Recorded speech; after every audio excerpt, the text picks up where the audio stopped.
a proud American, and I rise because I love my country. Mr. Speaker, as I stand here today, I would call to the attention of those who are within the view of what we're doing the fact that we are now some 35 days since the Mueller report has been made public. It was released before that, but it's been made public some 35 days. And this means that for 35 days now, this administration has been above the law if we allow the genesis of the start to be the date that the report was issued to the public, made public.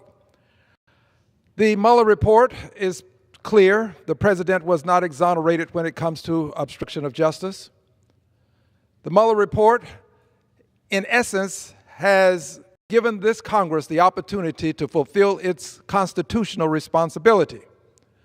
That responsibility is to take up the cause of justice. The framers of the Constitution intended for the Congress of the United States of America to be the place where the balance of power is maintained. We are the check on the president such that we can maintain the balance of power. Never intended that there be a concentration of power within the executive branch to the extent that it is being concentrated by virtue of the actions of this president. Allow me to explain. This president has refused to honor subpoenas. He has encouraged witnesses not to appear. He has encouraged persons to avoid the responsibility that they have as holders of public trust, the Secretary of the Treasury, to produce documents. He is engaging and is encouraging others to engage in a cover-up. This is a cover-up. We, the members of this august body, have a duty and a responsibility not to allow this cover-up to continue. When we took our oath of office, we said by and through that oath that we would defend this Constitution. And Article 2, Section 4 of the Constitution accords us the power to check the presidents so as to maintain the balance of power. And when we refuse to do so, or if we decline to do so, or if we just don't, for whatever reasons, do so, we're not living up to our responsibilities. Article 2, Section 4 deals with impeachment. It's time for this Congress to start the impeachment process. I have been very adamant about this. I stand where I have stood now for more than 2 years. I have been said to be the voice of impeachment in the Congress. I am not the voice. The members of this body will be the voice of impeachment when and if we take it up. And I assure you we will. If nobody else does, I will. But the point is, this is our moment. This is what we have been mandated to do, to bring impeachment before the House of Representatives, especially given that we said we would wait until the Mueller report was finished and then we would act.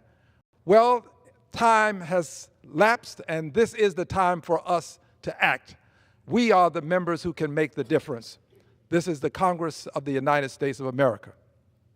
Let me add this. I know these are difficult times for a good many persons, and there are those who question whether we should do this given what the Senate may do. Well, we do a lot of things knowing that the Senate will not act as we would have them act. We send bills to the Senate quite routinely knowing that the Senate will reject these bills. But it's our responsibility to act, and we then allow the Senate to do its job. If the Senate chooses not to, that's on the Senate. The House will have performed its responsibility. So let us not be guided by political expediency, the question of whether the Senate is going to act. Let us stand on the moral imperative that we have to act. Some have said that the soul of the country is at risk. Well, the truth is this. Before the soul of the country is lost, the soul of the House of Representatives will be lost if we do not act on this moral imperative. This is what we must do to maintain the House of Representatives' integrity and its prowess as an co-equal branch of the government which some say has a little bit more authority than the executive by virtue of its having a check on the executive. So I thank you for the time, and each day that I come, I will show you the amount of time that has lapsed that this administration is engaged in a cover-up and is above the law. I yield back. Members are reminded to refrain from engaging in personalities toward the President. The Chair recognizes